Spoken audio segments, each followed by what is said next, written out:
साल था 1903। बंगाल के लेफ्टिनेंट गवर्नर J.A. बर्डिल अपनी टीम के साथ उड़ीसा के कोणार्क सूर्य मंदिर पहुंचे। यह कोई साधारण द्वारा नहीं था, क्योंकि उस दिन उन्होंने मंदिर के अंदर कुछ ऐसा देखा जिसके बाद उन्होंने मंदिर के गर्भगृह को रेत और बालू से पूरी तरह भर देने का आदेश दे दिया और साथ ही इस 800 साल से भी अधिक पुराने मंदिर को हमेशा के लिए बंद करने का भी निर्देश जारी किया। आज लगभग 123 साल बीत चुके हैं, लेकिन सवाल आज भी वही है कि आखिर गर्भगृह के अंदर ऐसा कौन सा खौफनाक मंजर या गहरा राज था जिसे दुनिया से छुपाना इतना जरूरी था। आज कोणार्क को हम खंडहर कहते हैं, पर कभी यही मंदिर समुद्र में सफर करने वाले नाविकों के लिए एक डरावना संकेत था। जो भी नाव इस मंदिर के पास से गुजरती वह या तो रास्ता भटक जाती थी या फिर समुद्र में डूब जाती थी। इसी कारण पुर्तगाली नाविकों ने इस मंदिर को ब्लैक पगोड़ा का नाम दिया था। आखिर ऐसा क्या था कोणार्क में जो बड़े बड़े नावों को भी डुबा दे। उड़ीसा में समुद्र तट के पास बसा यह कोणार्क मंदिर 800 साल से भी ज्यादा पुराना बताया जाता है। यह मंदिर भारत की अद्भुत वास्तुकला का प्रमाण है कि कैसे आज से 800 साल पहले, जब न तो सीमेंट का आविष्कार हुआ था और न ही क्रेन जैसी मशीनें, तब कैसे हमारे पूर्वजों ने अत्याधुनिक आयरन लॉक सिस्टम का उपयोग कर इस अकल्पनीय ढांचे को खड़ा किया। और आखिर वो कौन सी तकनीक थी जिसने भगवान सूर्य की अष्टधातु की मूर्ति बिना किसी आधार के हवा में तैरती रहती थी। और क्या हुआ जब इस मंदिर के निर्माण के दौरान एक 12 साल के बच्चे ने अपनी जान दे दी। और कौन था जिसने इस मंदिर को बनवाया। यह मंदिर अपने समय से कहीं आगे था। सूर्यदेव के रथ के आकार का बना यह मंदिर आज भी लोगों को हैरान कर देता है। इस रथ के पहिए आज भी बिना किसी घड़ी के सटीक समय बता देते हैं। आखिर यह सब कैसे संभव है? आखिर हमारे पूर्वजों के पास ऐसी कौन सी तकनीक थी जिसे आज भुला दिया गया है? और सबसे बड़ा सवाल कि आखिर ऐसा क्या हुआ कि इतना भव्य मंदिर खंडहर बन गया? क्या यह उस 12 साल के बच्चे का श्राप था या आक्रमणकारियों की साजिश? तो आज के इस वीडियो में हम जानेंगे उड़ीसा के कोणार्क सूर्य मंदिर के निर्माण की कहानी, कि कैसे यह मंदिर बना। साथ ही जानेंगे इसकी अद्भुत तकनीकों के बारे में जो आज भी वैज्ञानिकों को हैरान कर देती हैं। लेकिन उससे पहले अगर आपको वीडियो अच्छी लग रही है तो इसे एक लाइक जरूर करें।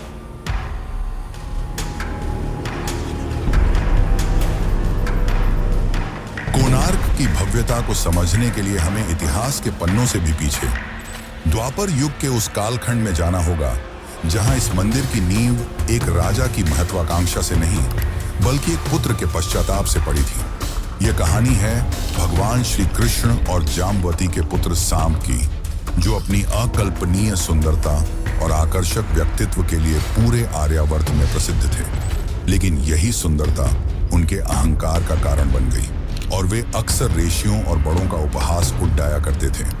पौराणिक ग्रंथों, विशेषकर साम पुराण और भविष्य पुराण के अनुसार देवर्षि नारद साम के इस व्यवहार से क्षुब्ध थे और उन्होंने उन्हें सबक सिखाने की एक योजना बनाई। नारद ने साम को बहलाकर उस सरोवर के पास भेज दिया जहां उनकी सौतेली माताएं यानी कि श्री कृष्ण की अन्य रानियां स्नान कर रही थीं। जब भगवान श्री कृष्ण ने अपने पुत्र को वहां देखा तो वे क्रोध से भर गए। उन्होंने इसे एक अक्षम्य अपराध माना और सांब को कुष्ठ रोग का भीषण श्राप दे दिया। क्षण भर में ही सांब का वो कंचन जैसा शरीर विकृत हो गया, अंग सुन्न पड़ने लगे और पूरा शरीर कष्टदायक फोड़ों से भर गया। अत्यधिक पीड़ा और ग्लानि में डूबे सांब जब अपने पिता के चरणों में गिरे और अपनी निर्दोषता की गुहार लगाई, तब श्री कृष्ण को नारद की युक्ति का पता चला। चूंकि श्राप वापस नहीं लिया जा सकता था, इसलिए उन्होंने सांब को सूर्य देव की शरण में जाने की सलाह दी, क्योंकि केवल सूर्य ही आरोग्यता के देवता और समस्त त्वचा रोगों के निवारक माने जाते हैं। महर्षि कटक के मार्गदर्शन में साम ने ओडिशा के समुद्र तट पर स्थित मित्रवन को अपनी तपस्थली चुना, जहां चंद्रभागा नदी का पवित्र संगम समुद्र से होता था। यहां शुरू हुआ साम का 12 वर्षों का वो कठिन संघर्ष, जिसने उनके अस्तित्व को बदल कर रख दिया। अन्न जल का त्याग कर भीषण गर्मी और तूफानों के बीच साम ने शाकद्वीपी विधि से सूर्य की कठोर आराधना की। उनकी तपस्या की तीव्रता इतनी अधिक थी कि अंततः सूर्य देव स्वयं प्रकट हुए और उन्हें रोग मुक्त होने का वरदान दिया। वरदान प्राप्त होते ही जैसे ही साम ने चंद्रभागा के पवित्र जल में स्नान किया, उनका शरीर पुनः पहले जैसा कांतिवान और स्वस्थ हो गया। कृतज्ञता के भाव से भरकर साम ने उसी स्थान पर सूर्य देव का एक भव्य मंदिर बनवाने का संकल्प लिया। लोक कथाओं के अनुसार स्नान के दौरान साम को नदी की धारा में सूर्य देव की एक अद्भुत मूर्ति मिली। उन्होंने इसी मूर्ति को वहां स्थापित किया, जिसे आज हम कोणार्क के नाम से जानते हैं, जहां कोण का अर्थ है दिशा या कोना और अर्क का अर्थ है सूर्य। इस प्रकार कोणार्क मात्र एक स्थापत्य नहीं, बल्कि साम की भक्ति और सूर्य की उपचारात्मक शक्ति का एक जीवित प्रमाण बन गया। यही कारण है कि आज भी माघ शुक्ल सप्तमी या साम दशमी के दिन हजारों श्रद्धालु चंद्रभागा में डुबकी लगाकर उस प्राचीन परंपरा को जीवित रखते हैं। लेकिन यह कहानी हमें हमारे धर्म ग्रंथों में मिलती है, पर इतिहास में इसका निर्माण गंग वंश से जोड़ा जाता है। यह वही वंश है जिसने जगन्नाथ मंदिर का भी निर्माण किया था। तो चलिए अब जानते हैं कोणार्क सूर्य मंदिर का असली इतिहास और असली रहस्य।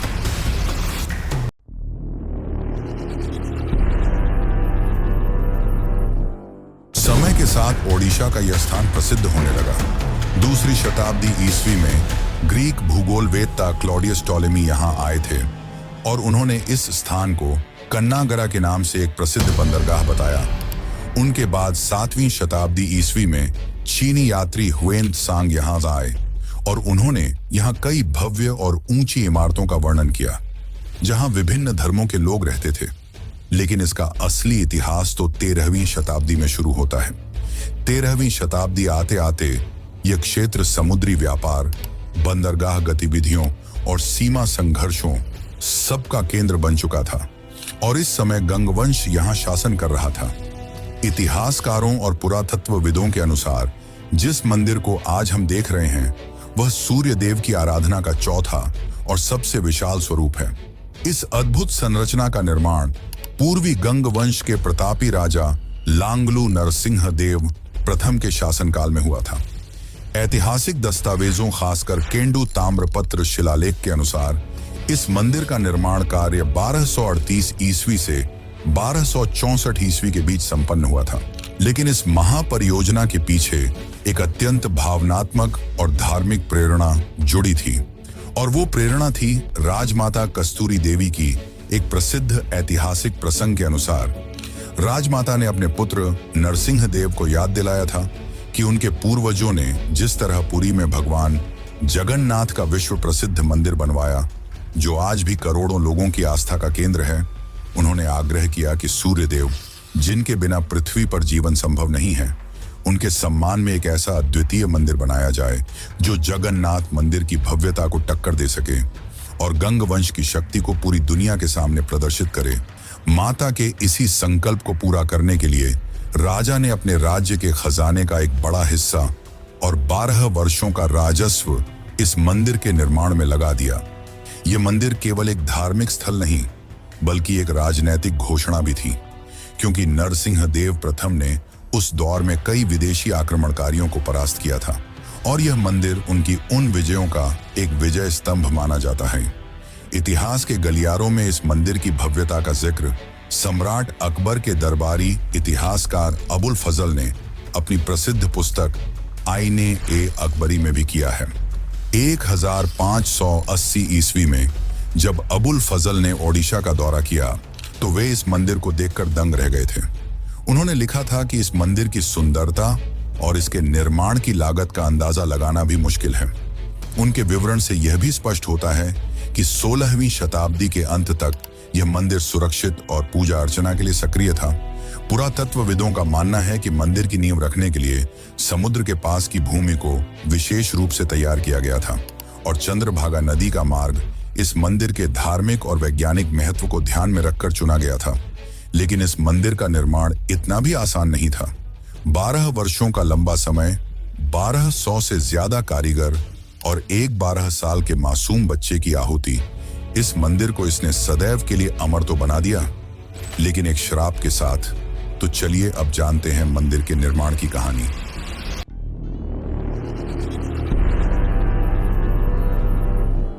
जब राजा नरसिंह देव प्रथम ने इस अद्भुत मंदिर को बनाने का संकल्प लिया, तो इस महास्वप्न को धरातल पर उतारने के लिए उन्होंने उस युग के सबसे महान और अनुभवी वास्तुकार बिशु महाराणा को मुख्य शिल्पी नियुक्त किया। बिशु महाराणा के नेतृत्व में पूरे आर्यावर्त से चुनकर लगभग 1200 अत्यंत कुशल कारीगर लाए गए। ऐतिहासिक प्रमाणों और मदाला पंजी जैसे ग्रंथों के अनुसार इस भव्य मंदिर के निर्माण में कुल 12 वर्षों का लंबा समय लगा, जो अनुमानतः 1238 ईस्वी से 1264 ईस्वी के बीच का कालखंड था। इस परियोजना की विशालता का अंदाजा इसी बात से लगाया जा सकता है कि राजा ने अपने राज्य के 12 वर्षों के संपूर्ण राजस्व के बराबर की भारी धनराशि इस एक मंदिर पर न्यौछावर कर दी थी। इस मंदिर की असली ताकत इसकी नक्काशी के पीछे छिपी वह प्राचीन इंजीनियरिंग थी, जो आज के आधुनिक वैज्ञानिकों को भी सोचने पर मजबूर कर देती है। उस दौर में जब न तो सीमेंट का आविष्कार हुआ था और न ही क्रेन जैसी मशीनें थीं, तब पत्थरों को जोड़ने के लिए एक अद्भुत आयरन लॉक सिस्टम का विकास किया गया था। कारीगरों ने विशाल बलुआ पत्थरों के बीच लोहे की मोटी पट्टियों और चादरों यानी कि आयरन प्लेट्स और क्लैंप्स का उपयोग किया था।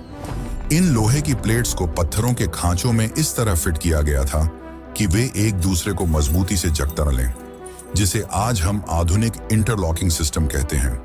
यह तकनीक न केवल मंदिर को स्थिरता प्रदान करती थी, बल्कि समुद्री तट की नमकीन हवाओं और भूकंप के झटकों से भी इस ढांचे की रक्षा करती थी। बिशु महाराणा की सूक्ष्म गणना इतनी सटीक थी कि मंदिर के हर हिस्से का भार पूरी तरह संतुलित था।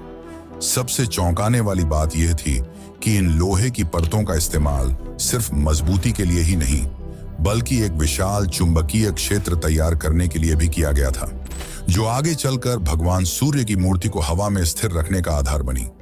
लेकिन उसको जानने से पहले हम यह जान लेते हैं कि क्यों एक 12 वर्ष के बालक ने मंदिर के निर्माण के लिए अपनी जान दी। माना जाता है कि जब मंदिर का निर्माण अपने अंतिम चरण में था, तब एक ऐसी चुनौती सामने आई जिसने 1200 अनुभवी कारीगरों की नींद उड़ा दी थी।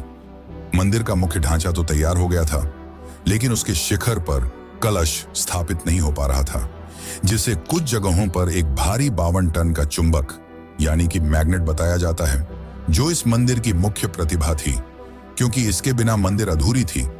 कई प्रयासों के बाद भी जब कारीगर कलश को स्थिर करने में विफल रहे, तो राजा नरसिंह देव प्रथम का धैर्य जवाब दे गया। उन्होंने मुख्य वास्तुकार बिशु महाराणा और उनकी टीम को यह कठोर चेतावनी दी कि यदि अगले दिन सूर्योदय से पहले शिखर पर कलश स्थापित नहीं हुआ, तो सभी 1200 कारीगरों का सिर कलम कर दिया जाएगा।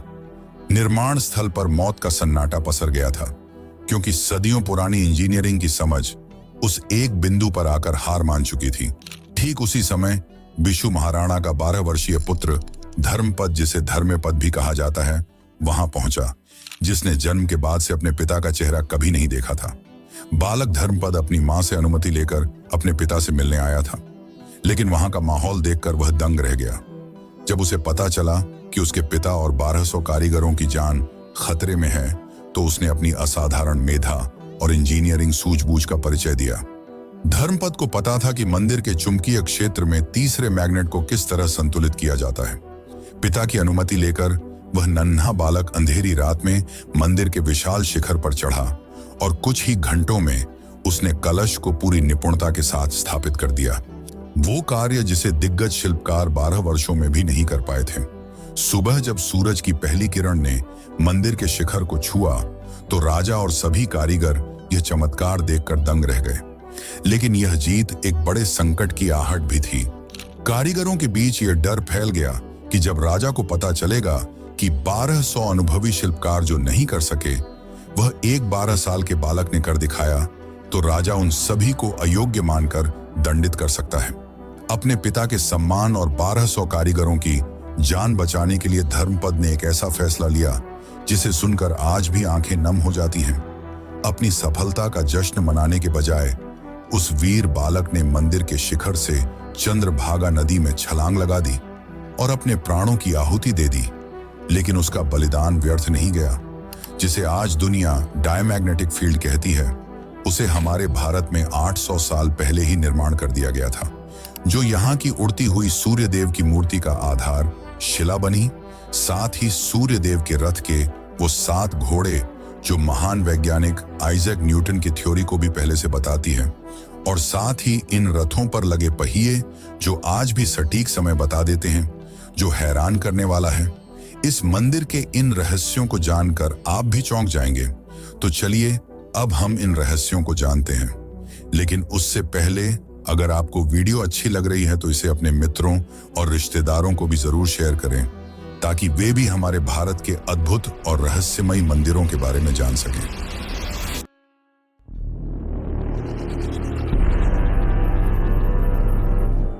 कोणार्क का यह मंदिर केवल पत्थरों का एक विशाल ढांचा नहीं है, बल्कि यह सनातन धर्म के वेदों में वर्णित सूर्य देव की उस कल्पना का भौतिक स्वरूप है जिसे राजा नरसिंह देव प्रथम ने कलिंग वास्तुकला शैली के शिखर पर पहुंचाया था। पूरे मंदिर को एक भव्य और विशाल रथ के आकार में डिजाइन किया गया है। इस रथ के आधार पर पत्थरों को काटकर 12 जोड़ी यानी कुल 24 पहिए बनाए गए हैं।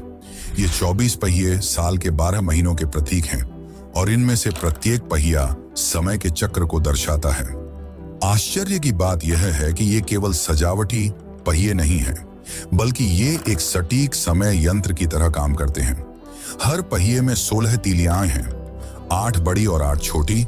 इन तीलियों के बीच का अंतराल और उनकी छाया आज भी दिन के 8 प्रहर और 24 घंटों का सटीक विवरण दे सकती है। इन 8 बड़ी तीलियों के बीच 3 घंटे का गैप होता है, जो इसे पूरा 24 घंटे का एक चक्र बनाती है। इसे एंटी क्लॉकवाइज पढ़ा जाता है, यानी कि अगर ऊपर की बड़ी तीली को 12 माने तो एंटी क्लॉकवाइज उसके पहले वाली छोटी तीली पर 1:30 बज रहे होंगे। साथ इन दोनों के गैप के बीच और भी छोटी छोटी तीलियां हैं और हर एक तीली 3 मिनट के अंतराल को दर्शाती है। यानी अगर कोई व्यक्ति इस रथ के पहिए के बीच में उंगली रखे तो वह उसकी परछाई को देखकर आराम से सटीक समय बता सकता है। इस दिव्य रथ को खींचने के लिए सामने की ओर 7 शक्तिशाली घोड़े बनाए गए हैं। ये 7 घोड़े सप्ताह के 7 दिनों और खासकर सूर्य के प्रकाश में मौजूद 7 रंगों का प्रतिनिधित्व करते हैं। यहाँ विज्ञान और इतिहास का एक बड़ा विरोधाभास सामने आता है। जहाँ आधुनिक विज्ञान मानता है कि आइजैक न्यूटन ने 1666 में प्रिज्म के जरिए रोशनी के 7 रंगों की खोज की थी, वहीं 13वीं सदी में बना ये मंदिर चीख चीख कर कह रहा है कि हमारे पूर्वज न्यूटन से 400 साल पहले ही इन वैज्ञानिक सत्यों से परिचित थे। मंदिर के मुख्य 3 भाग हैं। विमान यानी कि वह स्थान जहां मूर्ति रखी गई थी, जगमोहन यानी कि प्रार्थना हॉल, और नट मंदिर यानी कि नृत्य का हॉल। और माना जाता है कि विमान यानी कि मुख्य हॉल में सूर्य देव की हवा में तैरती मूर्ति थी। तो आखिर इसका क्या रहस्य है? दरअसल प्राचीन भारतीय ग्रंथों और स्थानीय जनश्रुतियों के अनुसार इस मंदिर के गर्भगृह में स्थापित सूर्य देव की अष्टधातु की विशाल मूर्ति बिना किसी आधार या स्टैंड के शून्य में लटकी रहती थी। यह कोई जादू नहीं, बल्कि भौतिक विज्ञान यानी कि फिजिक्स का एक ऐसा अद्भुत चमत्कार था जिसे मैग्नेटिक लेविटेशन कहा जाता है। इस असंभव कार्य को अंजाम देने के लिए मंदिर के शिखर पर 52 टन का एक विशाल चुंबकीय पत्थर लगाया गया था। शिल्पकारों ने मंदिर के ऊपरी हिस्से में लगे उस महाचुंबक के साथ तालमेल बिठाने के लिए नीचे की परतों में लोहे की भारी चादरें और पत्थरों को जोड़ने के लिए लोहे के क्लैंप्स का इस्तेमाल किया था। इन दोनों के बीच एक शक्तिशाली खिंचाव और संतुलन तैयार हुआ, जिसे विज्ञान की भाषा में डायमैग्नेटिक फील्ड कहते हैं। मुख्य वास्तुकार बिशु महाराणा के 12 वर्षीय पुत्र धर्मपद के बारे में कहा जाता है कि वह जानता था कि 2 मैग्नेट्स से बनी इस फील्ड में किस तरह एक तीसरे मैग्नेट यानी अष्टधातु की मूर्ति को संतुलित किया जाता है। मूर्ति को मंदिर के शिखर और आधार से बिल्कुल समान दूरी पर स्थापित किया गया था, जिससे वह गुरुत्वाकर्षण को मात देकर हवा में स्थिर हो गई थी। लेकिन इस मंदिर का स्वर्णकाल ज्यादा समय तक नहीं चला। 16वीं शताब्दी में काला पहाड़ द्वारा इसे नष्ट किया गया। और ऐसा क्या था यहाँ के बंदरगाह में जो यहाँ आते ही नाव रास्ता भटक जाते थे? और क्यों अंग्रेजों ने इसे रेत में दबा दिया? जब मैं आपको इन सब की सच्चाई बताऊंगा तो आप भी चौंक जाएंगे कि आखिर ऐसा कैसे हो सकता है। तो चलिए अब इन चौंकाने वाले रहस्यों को जानते हैं जिन्हें इतिहास ने भुला दिया और दुनिया से छिपाया गया।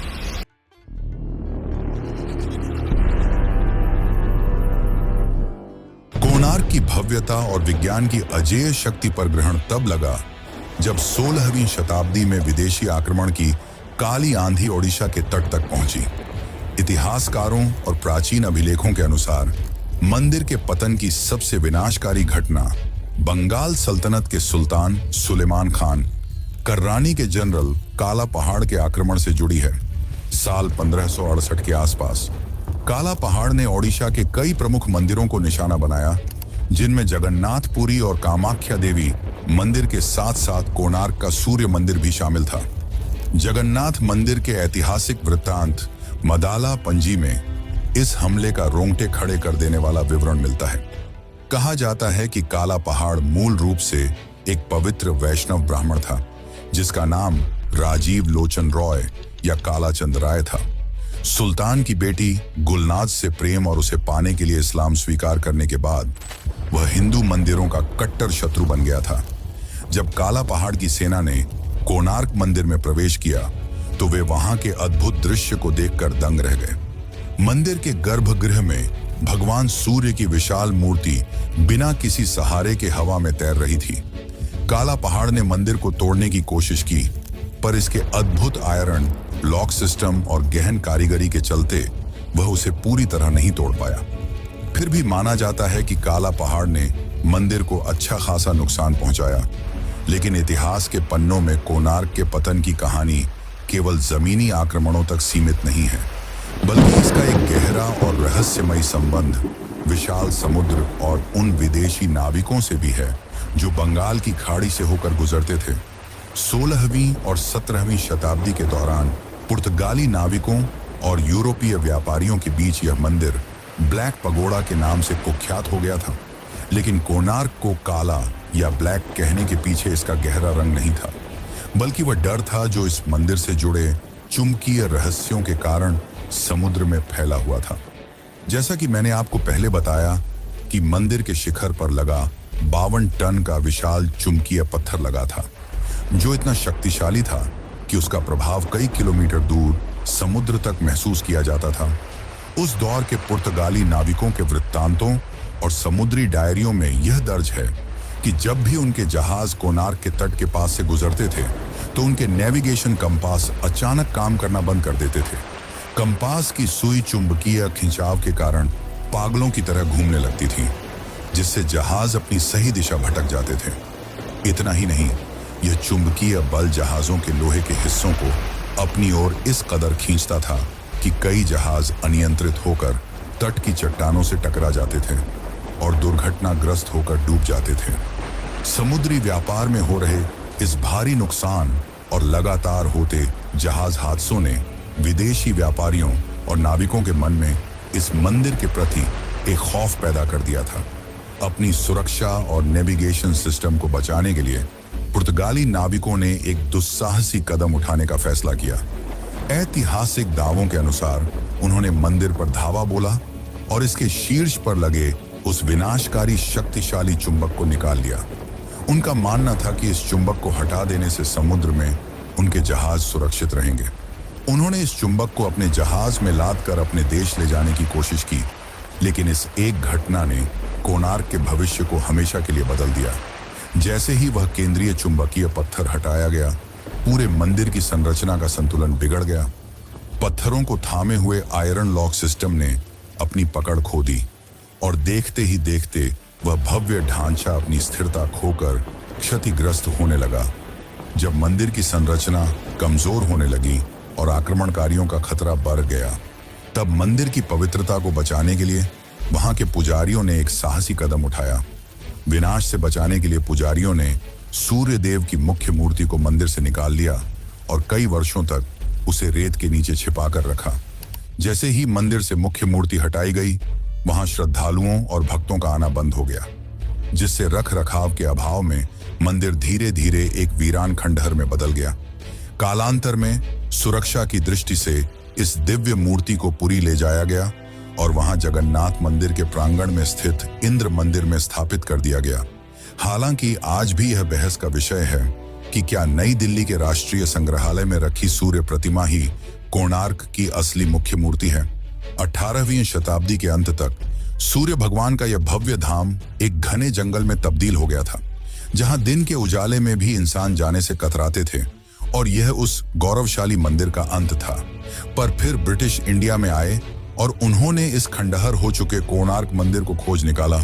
पर फिर ऐसा क्या हुआ कि उन्होंने फिर से बंद करने का निश्चय लिया, और क्यों इस मंदिर को रेत और बालू से दबा दिया गया? तो चलिए अब इस रहस्य को भी जान लेते हैं।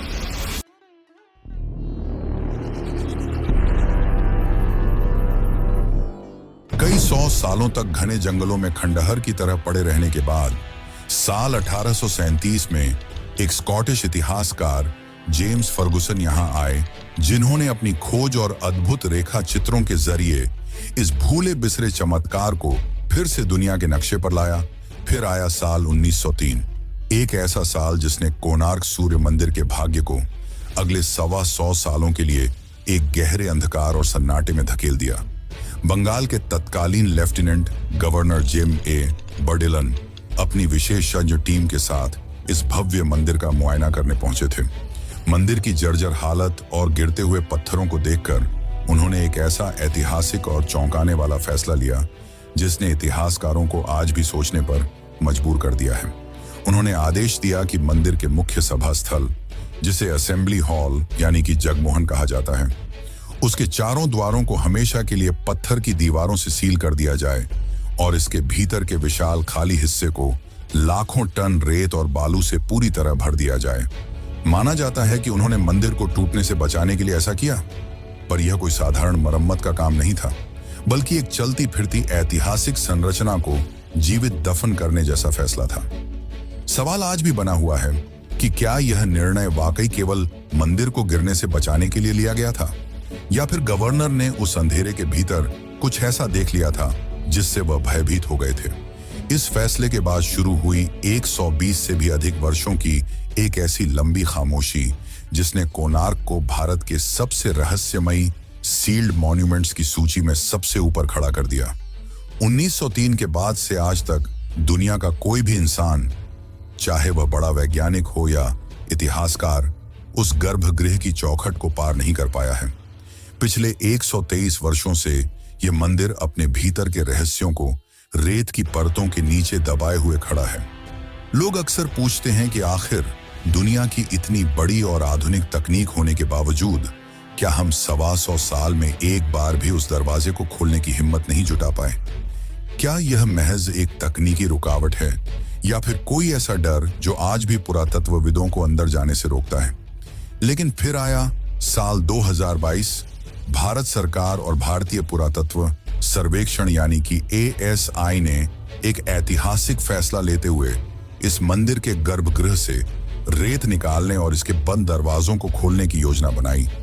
इस प्रोजेक्ट का मुख्य उद्देश्य मंदिर की आंतरिक संरचना की जांच करना और उन रहस्यों से पर्दा उठाना है जो सदियों से अंधेरे में दफन है। हालांकि यह कार्य अत्यंत चुनौतीपूर्ण है, क्योंकि रेत निकालने से मंदिर के संतुलन पर क्या प्रभाव पड़ेगा, यह आज भी शोध का विषय है। विशेषज्ञ उम्मीद कर रहे हैं कि जल्द ही आधुनिक इंजीनियरिंग की मदद से हम उस गर्भगृह के भीतर कदम रख पाएंगे जहां कभी सूर्य देव की मूर्ति हवा में तैरा करती थी, और आज भी इसकी रेत को हटाने का काम किया जा रहा है। यह काम धीरे धीरे और सावधानी से किया जा रहा है, क्योंकि किसी को नहीं पता कि रेत को हटाने के बाद क्या होगा।